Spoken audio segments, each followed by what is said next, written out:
Perkenalkan, nama saya Aisyah Mutmaina dengan NIM 64232781. Perkenalkan, nama saya Marta Veronica Purba dengan NIM 64234085.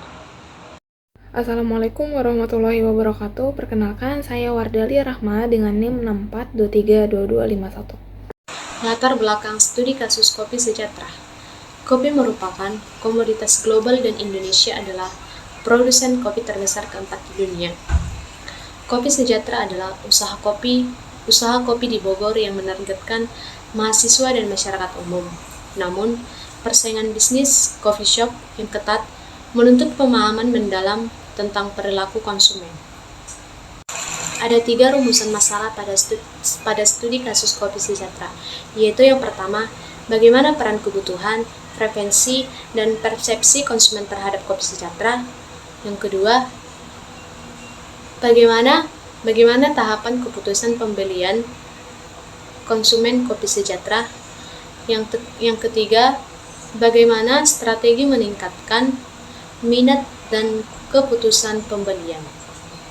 Selanjutnya juga ada tujuan penelitian studi kasus kopi sejahtera, di mana penelitian ini bertujuan untuk memahami peran kebutuhan, preferensi, dan persepsi dalam keputusan pembelian, mengidentifikasi tahapan keputusan pembelian konsumen, serta memberikan gambaran strategi yang dapat dilakukan kopi sejahtera. Dan yang terakhir yaitu definisi perilaku konsumen. Perilaku konsumen adalah serangkaian tindakan individu dalam mencari, membeli, menggunakan, mengevaluasi, hingga mengabaikan suatu produk atau jasa yang dipengaruhi oleh faktor budaya, sosial, pribadi, dan psikologis. Itu ada slide proses keputusan pembelian. Dalam proses pembelian, konsumen biasanya melalui 5 tahap. Yang pertama yaitu pengenalan kebutuhan, saat konsumen menyadari apa yang mereka butuhkan. Yang kedua yaitu pencarian informasi, yaitu mencari referensi tentang si produk.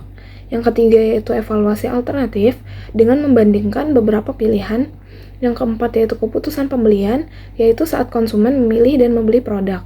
Yang terakhir yaitu ada evaluasi pasca pembelian untuk menilai kepuasan serta penggunaan. Selanjutnya itu ada slide model keputusan pada konsumen kopi sejahtera. Model keputusan konsumen menggambarkan tahapan yang dilalui konsumen dalam menentukan pembelian. Pada kopi sejahtera, proses ini dimulai dari pengenalan kebutuhan, yaitu saat konsumen ingin mengonsumsi kopi, baik untuk mengurangi kantuk maupun gaya hidup. Selanjutnya itu pencarian informasi, di mana konsumen mengetahui kopi sejahtera melalui media sosial, rekomendasi teman, atau melihat langsung dengan fokus pada rasa, harga, dan kualitas. Kemudian evaluasi alternatif, yaitu membandingkan kopi sejahtera dengan produk lain dari segi rasa, harga, dan variasi menu. Setelah itu, keputusan pembelian, di mana konsumen memilih untuk membeli karena sesuai dengan kebutuhan mereka. Yang terakhir yaitu evaluasi pasca pembelian, yaitu penilaian kepuasan. Jika puas, konsumen akan kembali dan merekomendasikannya. Selanjutnya itu ada gambaran umum kopi sejahtera.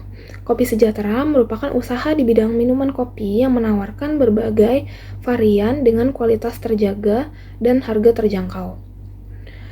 Usaha ini menargetkan mahasiswa dan masyarakat sekitar, terutama yang membutuhkan minuman praktis dengan rasa yang enak. Kelebihan utama produk ini terletak pada rasa, harga yang kompetitif, serta penggunaan bahan baku yang berkualitas.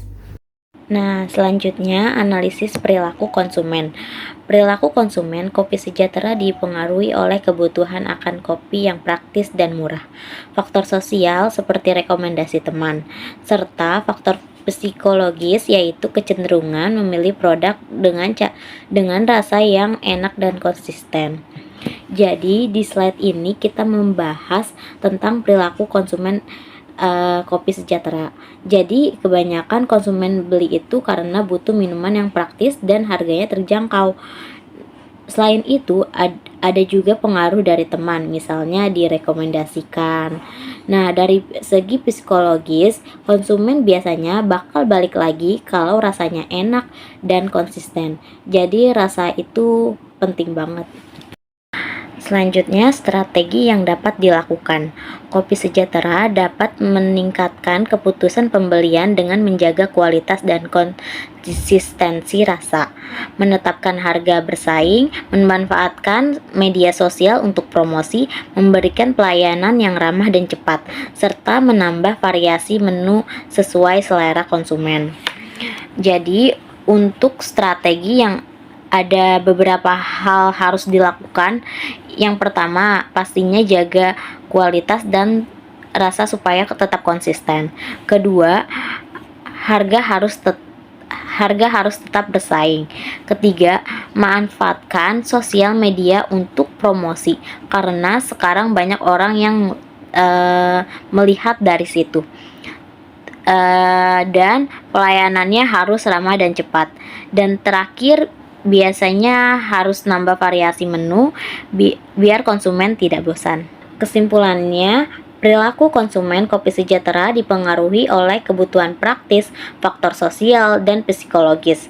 Proses keputusan pembelian melalui 5 tahap model konsumen, dan penerapan strategi yang tepat dapat meningkatkan keputusan pembelian serta loyalitas konsumen. Jadi, kesimpulannya, perilaku konsumen itu dipengaruhi sama kebutuhan praktis, faktor sosial, dan juga psikologis. Kalau strategi yang diterapkan tepat, itu bisa bikin konsumen lebih sering beli, bahkan lebih jadi loyal. Disarankan agar Kopi Sejahtera meningkatkan interaksi dengan konsumen melalui media sosial, mengumpulkan feedback secara rutin, serta pertimbangan program loyalitas seperti poin atau diskon. Untuk saran Kopi Sejahtera, bisa lebih aktif lagi di media sosial untuk interaksi sama konsumen.